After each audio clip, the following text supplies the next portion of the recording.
Hello children, now let us learn how to write notice writing. This is a 5-mark question, so skip பண்ணாம வீடியோவை பாருங்க.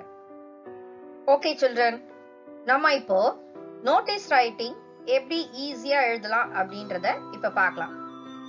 First, நம்ம noticeனா என்னன்னு பார்க்கலாம். What is a notice?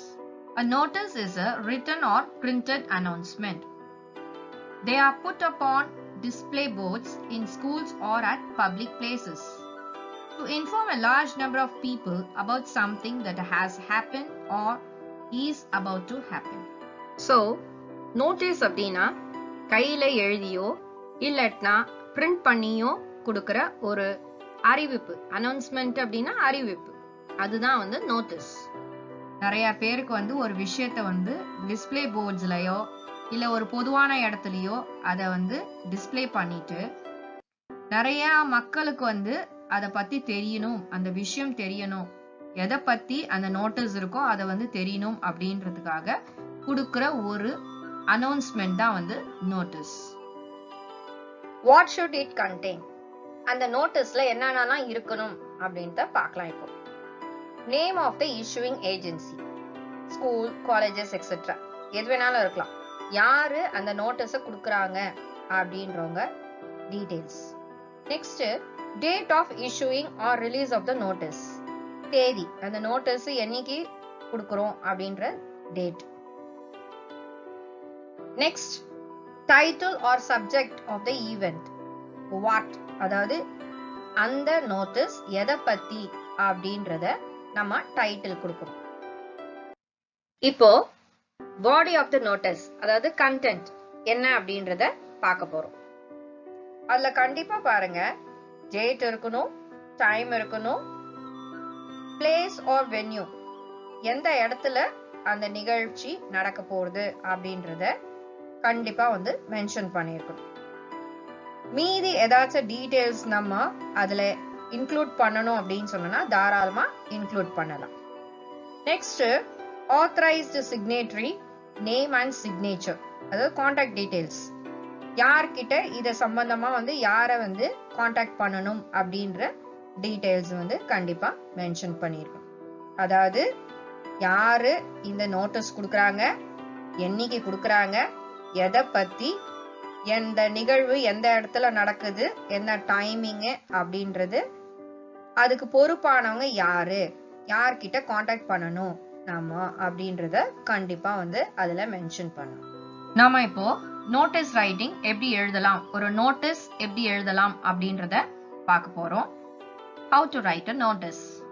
First, the name of the school or the institution must be in capital letters. So, எந்த ஸ்கூலோ இல்ல எந்த institution அது கொடுக்குதோ, அந்த நோட்டீஸ் கொடுக்குதோ, அது எதுல இருக்கணும், கேபிட்டல் லெட்டர்ஸ்ல இருக்கணும். The name of the program should be highlighted. அந்த நோட்டீஸ் எதை பத்தி, அந்த டாபிக் நல்லா தெரியற மாதிரி எழுதணும். The date of drafting the notice must be written on the top left or top right corner of the box. So, date என்னைக்கு நம்ம அந்த நோட்டீஸ் கொடுக்கறோமோ அன்னைய தேதி கண்டிப்பா ஒன்னு டாப் லெஃப்ட் இல்லனா டாப் ரைட் கார்னர், அந்த நம்ம பாக்ஸ் போடுவோம் இல்லையா நோட்டீஸ் ரைட்டிங்க்கு, அதோட ஒன்னு டாப் லெஃப்ட் இல்லனா டாப் ரைட் கார்னர்ல கண்டிப்பா மென்ஷன் பண்ணிருக்கணும்.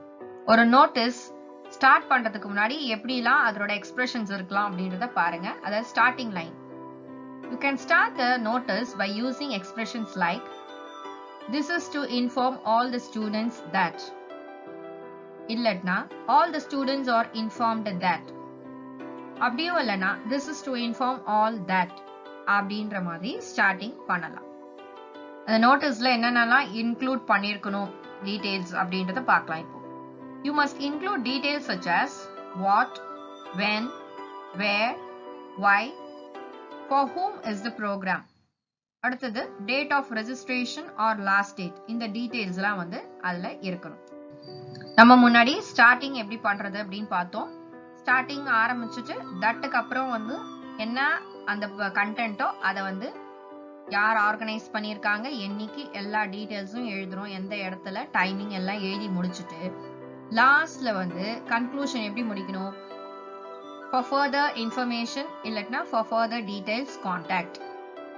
அப்படி இல்லை அப்படின்னா கான்டாக்ட் த அண்டர்சைன்ட் பர்சன் அப்படின்னு சொல்லிட்டு எழுதிட்டு அவங்க யாரை மென்ஷன் பண்ணியிருக்காங்களோ, ஒரு ஹெட் பாய்க்கு பேர் கொடுத்துருப்பாங்க, இல்லாட்டினா எஸ்பிஎல்க்கு ஒரு பேர் கொடுத்துருப்பாங்க, யாராச்சும் ஒரு பேர் கொடுத்துருப்பாங்க, அந்த பேரை போட்டு அவங்களோட டெசிக்னேஷன் போட்டுட்டு நம்ம நோட்டீஸ் ரைட்டிங்கை கம்ப்ளீட் பண்ணிடணும்.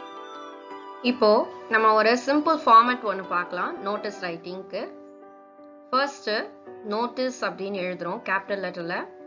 Next right name of the issuing அத்தாரிட்டின்னு கொடுத்துருக்க இல்லையா, அந்த இடத்துல வந்து யார் இந்த நோட்டீஸ் கொடுக்குறாங்களோ அந்த இஷ்யூயிங் அத்தாரிட்டி பேரை கேபிட்டல் லெட்டர்ல எழுதணும்.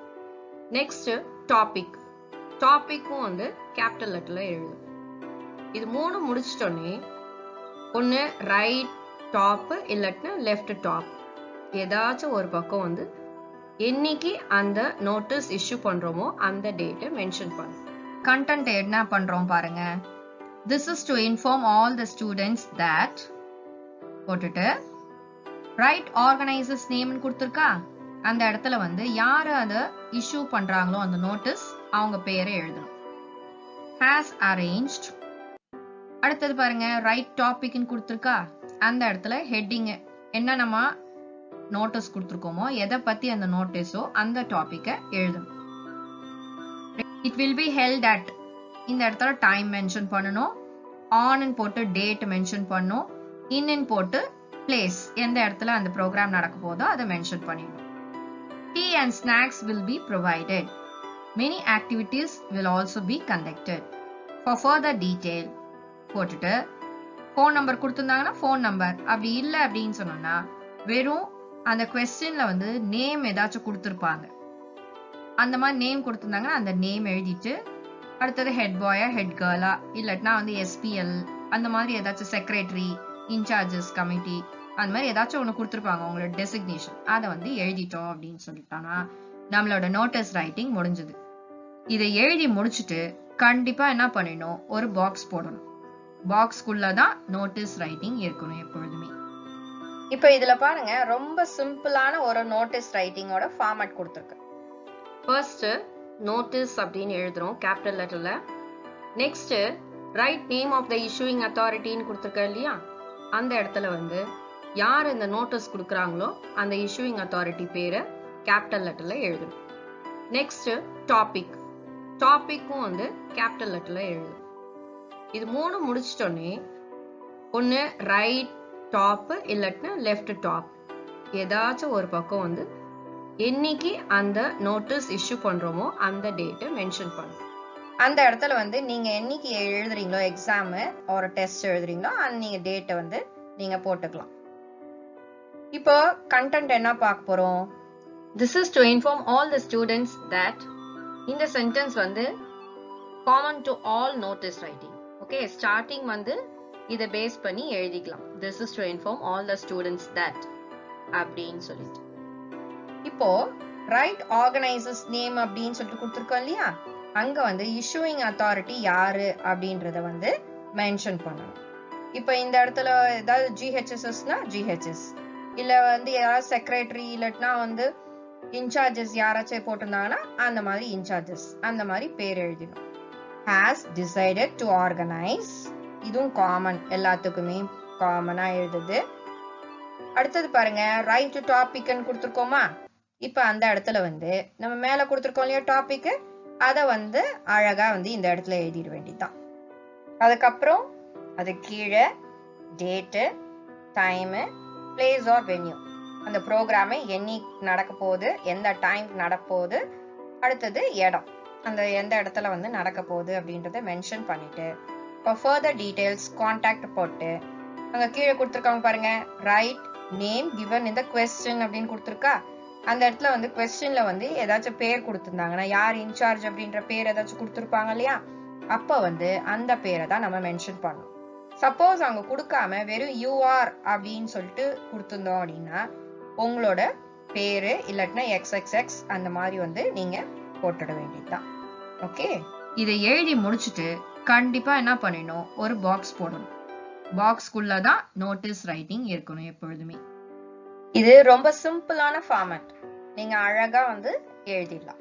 இப்போ நம்ம பார்க்கிறது ஒரு மாடல் நோட்டீஸ் ரைட்டிங்கோட question. Sharmila is the in charge of the cultural committee of GHSS Tirutani. She has been asked to inform the students about the inter-school singing competition. Write your notice with relevant details. இந்த questionல பாருங்க, Sharmila is the in charge of the cultural committee அப்படின்னு கொடுத்திருக்கு. அப்போ யாரை contact பண்ணும் அப்படின்ற detail நம்மளுக்கு தெரிஞ்சிச்சு. அவங்க என்ன பொறுப்புல இருக்காங்க அப்படின்றதும் தெரிஞ்சிச்சு. காண்டாக்ட் பண்ண வேண்டியது ஷர்மிளா. அவங்க என்ன பொறுப்புல இருக்காங்க? கல்ச்சுரல் கமிட்டியோட இன்சார்ஜா இருக்காங்க. நெக்ஸ்ட் இஷ்யூயிங் ஏஜென்சி யாரு? ஜிஹெச்எஸ்எஸ் திருத்தணி. ஓகே, இப்ப ரெண்டும் தெரிஞ்சிச்சு. அடுத்தது எதை பத்தி அப்படின்ற டாபிக் என்னது? Inter school singing competition. So நம்மளுக்கு 3 டீடைல் தெரிஞ்சிச்சு. யாரை காண்டாக்ட் பண்ணும், யாரு அந்த நோட்டீஸ் இஷ்யூ பண்றாங்க, எதை பத்தி அந்த டாபிக் தெரிஞ்சிச்சு. ஆனா அங்க டேட்டோ டைமிங்கோ வந்து மென்ஷன் பண்ணல. இந்த மாதிரி क्वेश्चनல வந்து டேட்டோ டைமிங்கோ மென்ஷன் பண்ணல அப்படின்னு சொன்னா நம்மளே என்ன பண்ணணும்? ஒரு டேட்டோ டைமிங்கோ பிளேஸ், அந்த ஜிஹெச்எஸ்எஸ்ல எந்த இடத்துல நடக்குது அப்படின்ற ஒரு பிளேஸும் வந்து நம்ம மென்ஷன் பண்ணிட்டு நம்மளோட நோட்டீஸ் ரைட்டிங்ல கண்டிப்பா வந்து எழுதும்.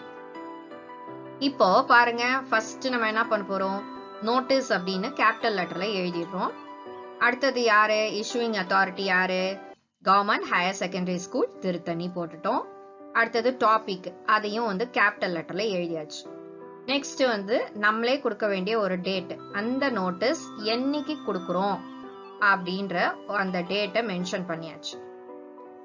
இப்போ பாடி ஆஃப் த நோட்டீஸ், அதாவது அந்த கண்டென்ட் என்ன அப்படின்றத பார்க்க போறோம். This is to inform all the students that our school is hosting the inter-school singing competition for classes 6 to 12 on November 14th at school auditorium. All the talented students with gifted voices may appear for the audition to be conducted in the presence of famous singer on November 5th at 9 a.m. For further details, contact the undersigned, Sharmila, in charge of cultural committee. இது எல்லாமே எழுதி முடிச்சிட்டு கண்டிப்பா என்ன பண்ணணும்? ஒரு box போட்டுடணும். ஏன்னா நோட்டீஸ் மாதிரி தெரியணும் இல்லையா? அதனால வந்து ஒரு பாக்ஸ் போட்டுட்டு நம்ம இந்த நோட்டீஸை கம்ப்ளீட் பண்ணிட வேண்டியதுதான். This is another example. You are Nikhil or Nikita, school pupil leader of GHSS Trichy. Prepare a notice on behalf of your school inviting the grandparents of the students to celebrate World Elders Day in your school auditorium on the 20th of next month. இப்போ இந்த क्वेश्चनல யாரை contact பண்ணணும் அப்படின்றது தெரிஞ்சிச்சு. அதாவது நிக்கில் இல்லனா நிகிதா. அவங்க என்னவா இருக்காங்க? Designation SPL, that is school people லீடரா இருக்காங்க. இஷ்யூயிங் ஏஜென்சி யாரு? GHSS திருச்சி. எதை பத்தி? World elders day. நம்மளுக்கு அப்ப அந்த டாபிக் தெரிஞ்சிச்சு, இஷ்யூயிங் அத்தாரிட்டி தெரிஞ்சிச்சு, whom to contact அப்படின்றதும் தெரிஞ்சிச்சு. அது மட்டும் இல்லாம பிளேஸ் அவங்களே கொடுத்திருக்காங்க, ஸ்கூல் ஆடிட்டோரியம். அதே மாதிரி டேட் பாருங்க, 20th of next month, அப்ப அடுத்த மாசம் 20ஆம் தேதி அப்படின்றதும் மென்ஷன் பண்ணிட்டாங்க. ஸோ டேட் கொடுத்துட்டாங்க, பிளேஸ் கொடுத்துட்டாங்க, நம்மளுக்கு யாரை காண்டாக்ட் பண்ணணும் அப்படின்றதும் கொடுத்துட்டாங்க, இஷ்யூயிங் ஏஜென்சி யாரும் அப்படின்றதும் நம்மளுக்கு தெரிஞ்சிச்சு. கொடுத்துருக்க क्वेश्चनக்கு எப்படி நோட்டீஸ் எழுதலாம் அப்படின்றத பார்க்கலாம். ஃபர்ஸ்ட் நோட்டீஸ் அப்படின்னு கேபிட்டல் லெட்டர்ல எழுதுறோம். அடுத்தது issuing authority government higher secondary school Trichy எழுதிட்டோம். டாபிக் எழுதிட்டோம், வேர்ல்ட் எல்டர்ஸ் டே. அடுத்தது எந்த டேட்ல நம்ம அந்த நோட்டீஸை இஷ்யூ பண்றோம் அப்படின்றத டேட் மென்ஷன் பண்ணியாச்சு. இப்போ அந்த content, body of the notice என்ன அப்படின்றத இப்போ பார்க்கலாம்.